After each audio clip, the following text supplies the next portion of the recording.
talked about a Golden Lagoon MP-10 Masterpiece Optimus Prime, and just like I said with the previous segment with the Masterpiece V3 Optimus Prime, it doesn't surprise me when an Optimus Prime mold gets colored every color of the rainbow. Hmm. And if it just so happens to actually be tied to an homage to something in the fiction, hey, all the better. Because a lot of times we get crazy repaints that have nothing to do with the fiction. But we got this gold MP10 Optimus Prime, and we're like, oh, hey, Golden Lagoon Optimus Prime. That's pretty cool. That was a really good episode of Season 2. But it looks like Japan and Takara-Tomy are going Golden Lagoon balls deep. Like, I All everything. I am surprised because I mean, the funny thing is we could go all the way back to 2002. E-Hobby when they were working with Takara and they were doing all the reissues of G1 toys. When Jazz got his book box reissue, they did a Meister Gold version, Golden Lagoon, which was like a limited e-hobby campaign kind of figure and stuff. And it was pretty much G1 Jazz all done in gold. And that was like the only Golden Lagoon figure we ever kind of had. And it was just more like, hey, what do we do with Jazz? What do we repaint him if we're not doing Stepper? You know, like Hmm. there wasn't much, or Zoom Zoom maybe if you really want to stretch it. You know, there's not much you could do with that mold in terms of alternate characters. So they did a Golden Lagoon Jazz way back in 2002 with the G1 mold.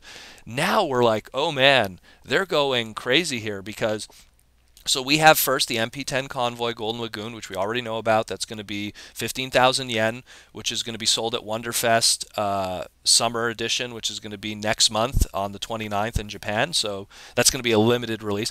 But then they announced two more individual releases, and I'm even thinking of picking these up myself because they're fairly affordable and they're pretty cool looking. So we're going to have an LG, which is called Legends Generation or the Legends Transformers line, LG Perceptor, Beachcomber, and Seaspray 3-pack for 8,000 yen, done in Golden Lagoon colors. And we have beautiful photos of this. It's going to be a Takara-Tomy Mall exclusive, and the pre-orders are going to open up tomorrow, or well, tomorrow Japan time. It's going to be on Monday for us, but for Japan time it'll be tomorrow, and it's set to release November 2018. This is really cool because it's a nice 3-pack. It puts nice vacuum gold plastic on all the right places that it'll work where they don't put it on the joints because that's where wear and tear could happen for chrome, Yeah.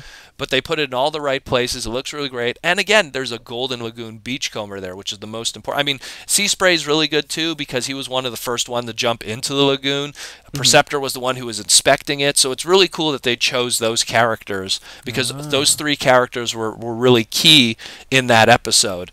And Seaspray obviously being the first one who found the Golden Lagoon in that beautiful environment. So and again, for 8,000 yen, that's actually a pretty decent price because when I really think about it, like Perceptor when he came out, if it was modern day prices today, at least in Canada, he'd probably be around 25 to $30. Then you factor in the two legend scales, which are about 15 each after taxes now, which comes to 30. So I mean, it's only like 20 bucks more or less shy of what we would normally be paying if we bought Hmm. all of this and it wasn't a limited gold release. So this is that's like that 8,000 yen for those three figures with a special golden paid scheme. That's actually a really good price. I'm quite Okay. surprised. I was expecting maybe 100, maybe 100,000 yen, maybe even more. But Hmm. that's real. Excuse me, 10,000 yen. That'd be a lot more. And then there's even more. Now there's also going to be, and this is even more of an interesting twist. There's going to be a Takara-Tomy and Satellite Cybertron exclusive. Now what this is Takara-Tomy Mall and Cybertron Satellite are their special kiosks in certain stores in Japan that just sell exclusive Transformer products. It's kind of like you go to a Toys R Us and there's going to be a Cybertron Satellite booth. And so they're going to do a Cybertron Satellite and Takara-Tomy Mall exclusive United Warriors Starscream Golden Lagoon. Now, here's the thing that's Ah. interesting about this. The mold that they're using for Starscream was the exclusive mold used by the Transformer Club and BotCon. This Mm. was the remolded head for Shattered Glass. It was used for this is something that I worked on personally when I was still with them, this was something that was used for the Shattered Glass. Like it was the very last club exclusive Starscream. There was a lot of things that was going to be done with this mold initially. It was originally we were thinking of using it for Sunstorm. There was a lot of stuff, but so now they managed to somehow get their hands on this mold with the new head sculpt, and they're going to make it Starscream. So that's pretty cool too. Like this is very interesting. And this one too. This is just this Golden Lagoon Starscream standalone is going to be 3,800 yen, which is a little more pricey, but again, limited release. Gold repaints. So considering most of the time gold repaints of this caliber are lucky draws and go upwards for $200, $300 individually, this is pretty cool. And again, I'm really loving this. That 3-pack, I'm really hardly thinking picking this up. Like that's just to have a Golden Lagoon Beachcomber that's important because that's a very iconic thing about that character, and it encompasses him. It's kind of like Hoist Goes to Hollywood, like Starscream versus King Arthur and his Knights Court. Like there's certain season 2 episodes that were just about a certain character, and then to do a figure based around that kind of thing is pretty awesome. So definitely like this Golden Lagoon set, man, awesome stuff. What do you think?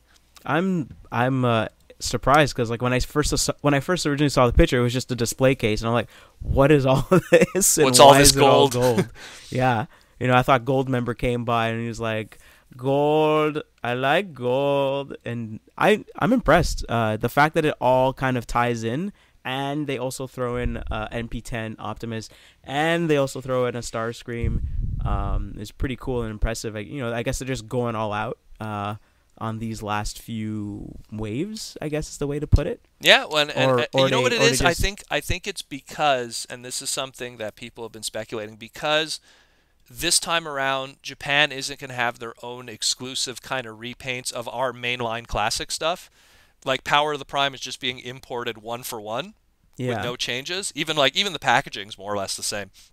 So I think it's them going like, well, since we're not going to get exclusive repaints of all of these toys that we have, maybe we'll just do a lot of like limited one-off kind of stuff of specific characters. And so they're really and they're doing it through the Takara-Tomy Mall website to give an outlet for it to exist.